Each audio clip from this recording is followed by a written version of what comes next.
So we want to find the value of this limit here. And we're told to use the squeeze theorem. So before we get there, I want to convince you of something here. I want to convince you that cosine of, and in there, you can basically put whatever you want. Cosine of whatever is going to be something that is less than or equal to 1, or possibly it's going to be something that is greater than or equal to -1. You see, cosine of pretty much whatever is going to be bounded. Now, when I say whatever, I mean like anything that we can actually take the cosine of. So for instance, let me stop the share and let me reshare here my Desmos screen. So here on Desmos, I want you to see that if I type in cosine of x, notice that I have an upper limit of 1 and I have a lower limit of -1. I'll even make them dotted for you. And let's go like this here. Let's go like that there. Let's make them the same color. And let me also hide the background. I want you to see something here. So the lines are 1 and -1. And over here, it doesn't matter what x is. I can put like x over 5, x over 6. It's always going to be between those two lines. I could even put something more interactive like 100 over x. It's a crazy looking picture. What if I make the denominator like x plus 2 or x plus 2x or x plus 2x squared? It doesn't matter what I do. I can never get outside of the upper and lower boundaries of 1 and -1.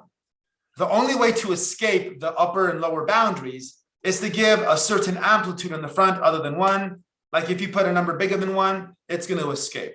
But let's just pretend that we had just cosine of whatever. It's going to be bounded above and below by 1 and -1 of 9 over t. And I'm going to say that this is less than or equal to. So let me keep the 8t minus 1. And here I'm going to put times 1.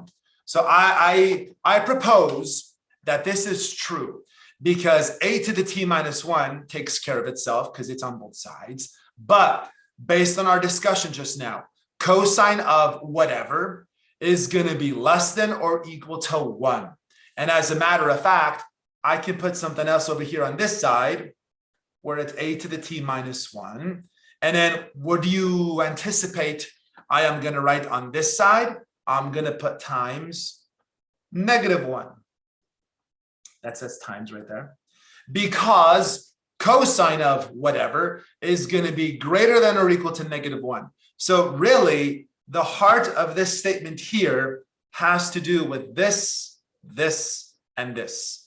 Because cosine is bounded above by that, and it's bounded below by the -1.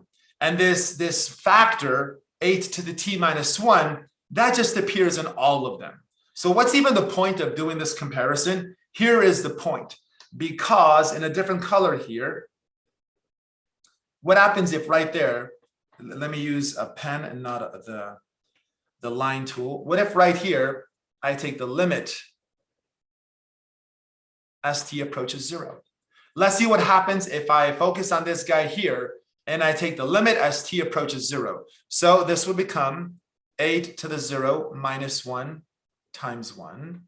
And this would become 8 to the 0 is 1. 1 minus 1 is 0. 0 times 1 is still 0. And what about on this side? What if right there I put the limit as t approaches 0?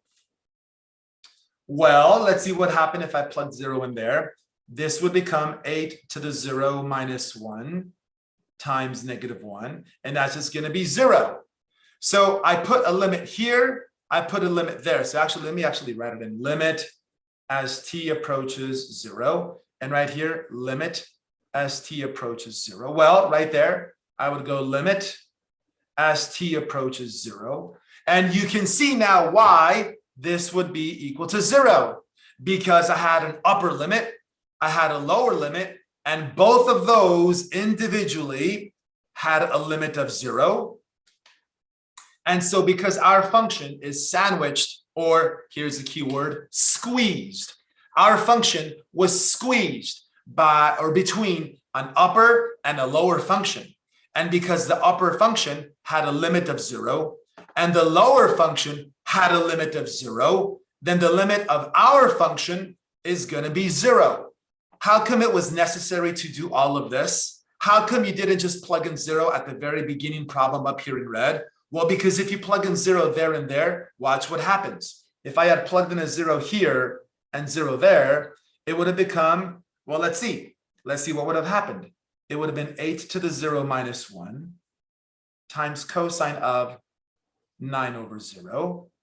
And that would have become 0 times the cosine of, well, I don't know. What's 9 divided by 0? That's like infinity or something like that. So if you plugged in 0 to the original problem, it would have been weird.